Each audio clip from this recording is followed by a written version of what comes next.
یاد سے بے پرواہ باؤ کوئی بات نہیں.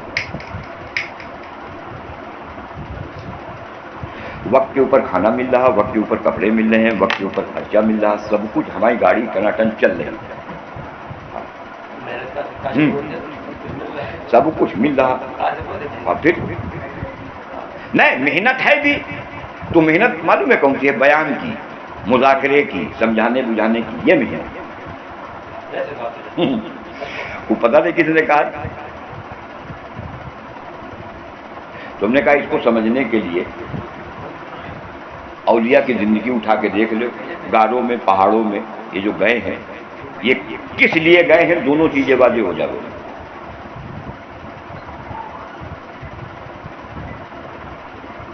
کیونکہ تم گئے کاہے خاطر.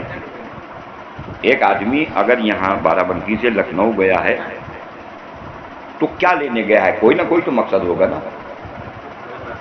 بغیر مقصد کے کہا جائے. اور پھر جنگلوں کے اندر 10 سال 12 سال 25 سال کے لیے جانا تو کوئی نہ کوئی ٹارگیٹ و مقصد تو ہوگا. تو ہم جو کہہ رہے ہیں آپ ہماری بات نہ مانو, کم سے کم اطمینان سے لیٹ کے اپنے دماغ کو دوڑا کے نکالو. تو کہیں نہ جاؤ, اللہ کے نبی کی زندگی پہ چلے جاؤ. نبوت ملنے سے پہلے 3 سال غار ثور کے اندر, غار ثور ہے نا, غار ہیرا کے اندر, تو غار ہیرا کے اندر 3 سال کیا کرنے گئے؟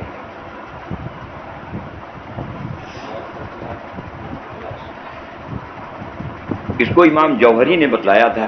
یہ تو عبادت بتلایا کہ عبادت کرتے تھے, تو وہاں امام جوہری نے بتلایا کہ عبادت تھی کیا.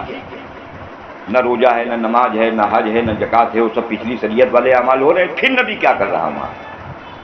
فرمایا وہ غور و فکر کرتے تھے, 3 سال مستقل غور و فکر کیے. تو ایک نے کہا نہیں تھا کہ وہ تو پیدائشی نبی ہیں.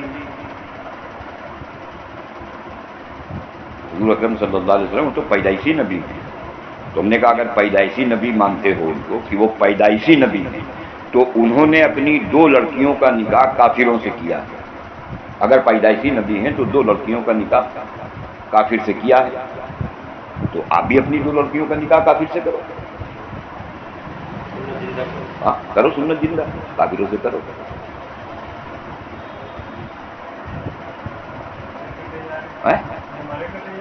ہاں نہیں آپ کرو نا, پھر یہ سنت کاہے چھوڑ رہے ہو؟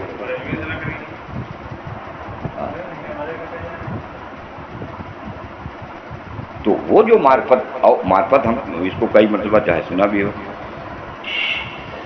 جب پہلی اللہ نے وحی نازل کی ہے اس نے اپنے رب ہونے کو سمجھایا ہے. پہلی وحی رب ہونے کی, کائنات کے وجود کا مقصد اس کی ربوبیت کا کو سمجھنا, اس کی ربوبیت کے اقرار پر اپنی زندگی کو لانا.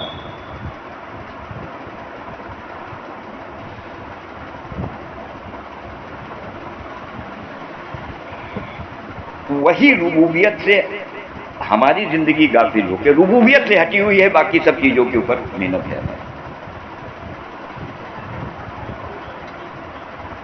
اور جسے آپ ہی بتلا رہے ہو, آج ہونے کہا تھا وہی بیچارہ حرام حلال کاروبار میں, تو ہم سے بمبئی والے نے پوچھا تھا کہ یہی حرام حلال کے بارے میں. بھائی ہم کہا جس راستے سے لا رہے ہو لاؤ, چاہے اسماعیل بیچ کے لاؤ, چاہے ہیروئن بیچ کے لاؤ. تو اس دن کمو اس بات کے اوپر بہت ناراض ہوئے تھے. ہاں کہہ لگے آپ اس کو برباد کر رہے ہیں میراج کو. ہاں یہ غلط جو ہے یہی کرتا ہے. ہاں اور کہہ لگے تو پھر حلال و حرام کیا ہے؟ تو ہم نے کہا اچھا تم بتاؤ حلال و حرام کیا ہے. کہا آپ بتاؤ حلال و حرام کیا ہے. آپ سچ بول کے پیسہ لائے, آپ جھکتا تول کے پیسہ لائے, یہ کر کے آپ پیسہ لائے. یہ بتا دو کہ یہ تمہارا اس کے حلال کے راستے سے لانا تم کو جنت میں داخل کرا دے گا. لاؤ کہیں سے دکھاؤ. قبر میں تم سے پوچھا جاوے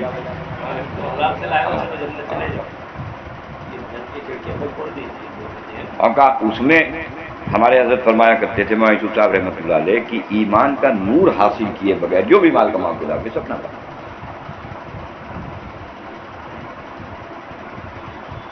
انہوں نے حکم پر لگا دیا، اور حکم پر لگایا اپنی دکان چلوانے کے لیے. ہم اس کو سمجھ نہیں رہے اور نہ سمجھ پائے.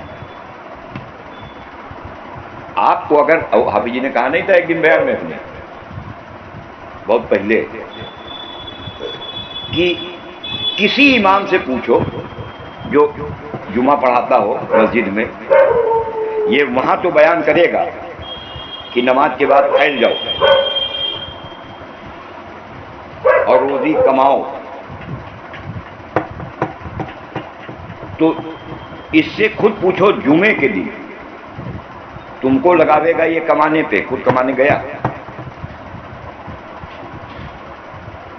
اور جمعے کا دن ان کی چھٹی کا دن ہے، دن بھر پڑھ کے سوئیں گے اور تم کو یہ یہاں پھنسائے رہیں گے، کیونکہ تم اگر وہاں سے نہیں کماؤ گے ان کا خرچہ نہیں چلے گا، ان کی دکان نہیں چلے گی.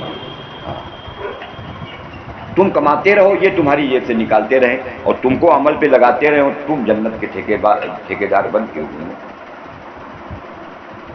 جو چیز صحابہ جو تھے ان کو آخری وقت تک کے بے چین کر کے رکھتی تھی کہ نہ جانے کس حال میں جانا ہو، وہاں سے انہوں نے غافل کر دیا. یہاں سے انہوں نے یہ سرٹیفکیٹ دے دیا کہ اگر اس طرح کی زندگی ہے تو بس آخری وقت میں پڑھ لو لا الہ الا اللہ بس. ابا ہمارے مرے تھے، زبان سے کلمہ نکلا تھا، ابے الو کے پٹھے پوری زندگی میں کلمے کا مطلب سمجھا. ایک انگریز اگر بھینس کرتا مر جائے اور اللہ نے بھینس کے اوپر فضیلت بیان کی ہو اور سالہ بھینس کہتا ہوا مر جائے تو فضیلت اس کو حاصل ہو جائے گا. پھر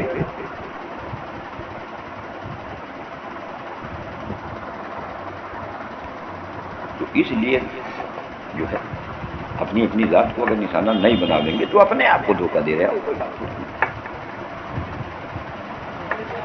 اپنی ذات کو نشانہ بنا کے جب اتریں گے میدان میں، پھر جس سے بھی بات ہوئے گی تو ہماری بات اس سے نیچے آئے گی نہیں.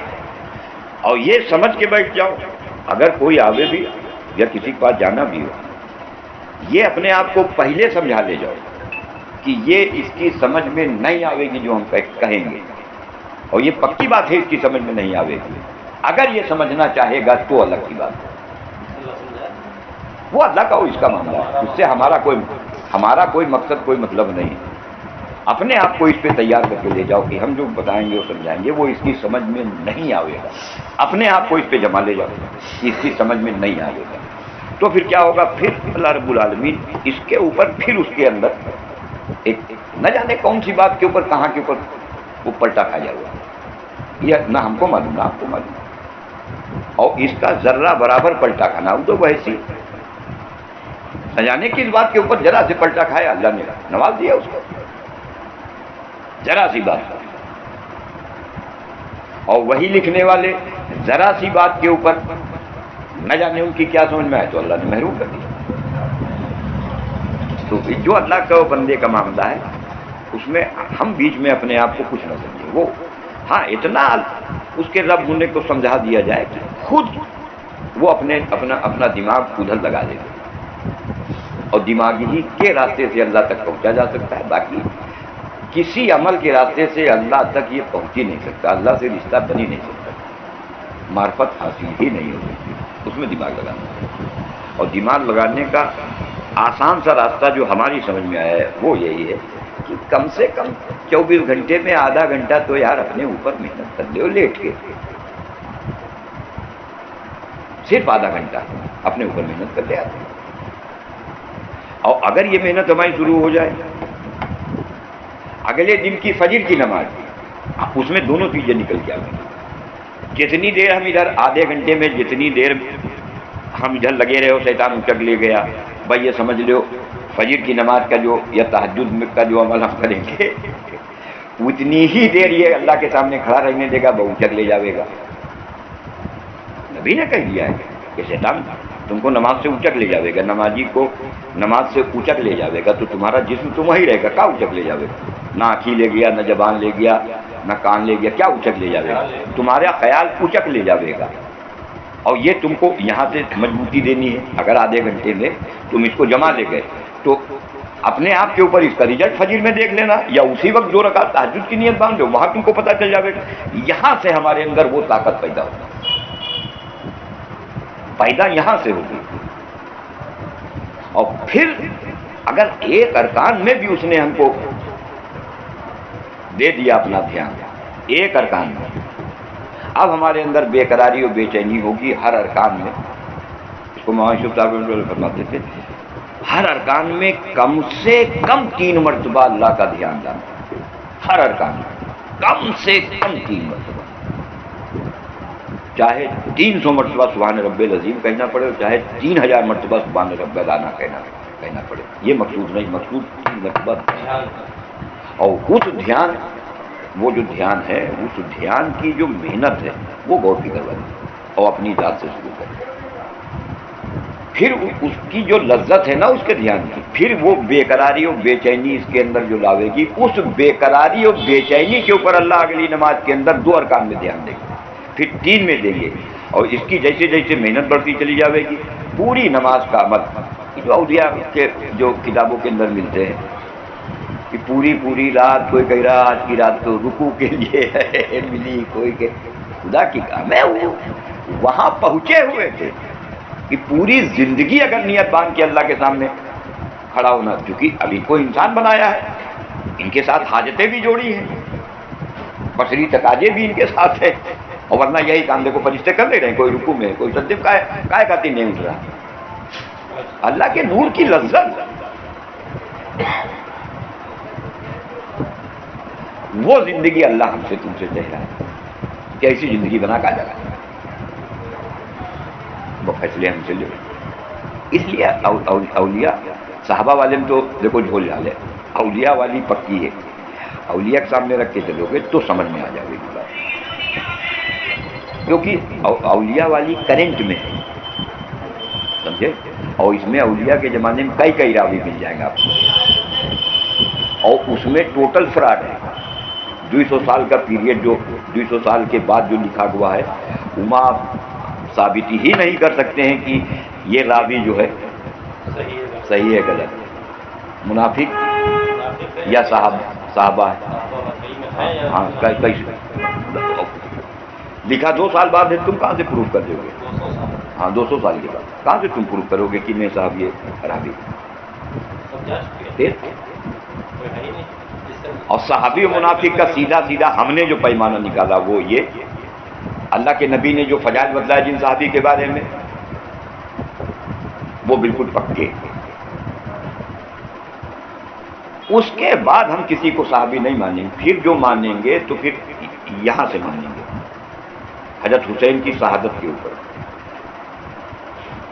100 ان کے ساتھ ہیں، 72 شہید، 25-28 زندہ، اور 9 لاکھ یزید کے ساتھ۔ تو 9 لاکھ یزید کے ساتھ جو ہے اس میں تم چاہے جس قدر جلیل و قدر صحابی لکھو، ہماری نگاہ میں منافق، ورنہ تم ثابت کرو کہ یہ صحابی ہے، اللہ کے نبی کا صحابی، اور وہ یزید کا ساتھ نہیں دے سکتا، وہ حسین کا ساتھ دے گا۔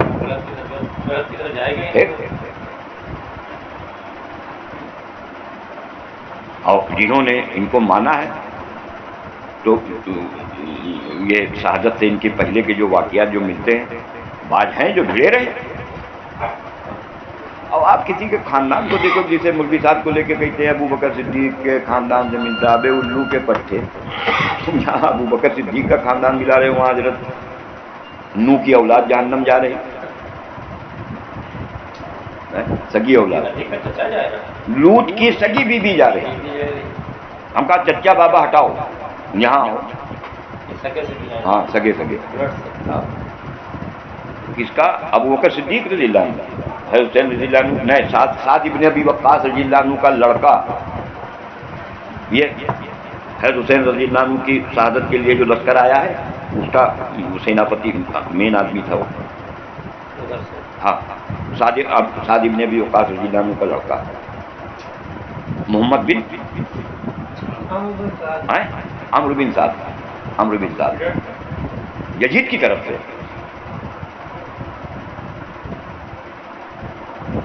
تو رشتے میں حضور کے رشتہ نہیں مل رہا. حضور کے ماموں سعد بن ابی وقاص رضی اللہ عنہ حضور صلی اللہ علیہ وسلم کے ماموں لگتے تھے. یزید بھی تو رشتے دار آئے. ہاں معاویہ کے لڑکے اور وہ صالح ہیں حضور کے. ہاں تو یہاں اللہ کے یہاں کوئی رشتے داری کوئی خاندان کوئی حسب حسب تھوڑی نہیں چلے. خاندان دیکھو سب کا خاندان جا کے تو آدم علیہ السلام سے ملا. اس نے اب یہ بات اور آپ ہی کھولی کہ دو یا بنی آدم ملے گا اور یا بنی اسرائیل بد دو. ہاں